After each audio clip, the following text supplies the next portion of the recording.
এই দেখো সবাই, আমি আমসত্ত্ব বানিয়েছি। এই দেখো তিনটে উনানে জ্বালিয়ে তারপরে বানানো হয়েছে।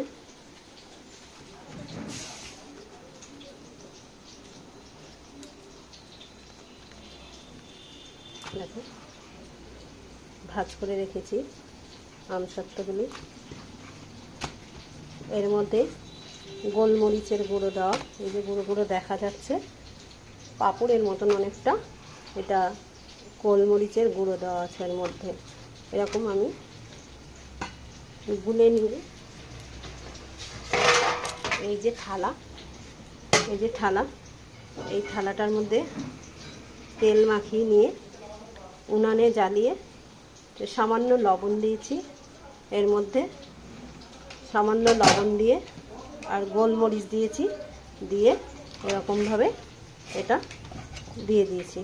তো রোদে দুদিনে রোদে শুকিয়ে তৈরি হয়ে গেল আমার আমসত্ত্বটি, এবং খেতে খুবই সুন্দর হয়েছে। এটা আমি ভাজ করে রেখেছিলাম, এই যে ভাজ করে রেখেছি। এরকম তিনটে আমি আমসত্ত্ব বানিয়েছি। আপনারাও চাইলে এইভাবে বানাতে পারেন।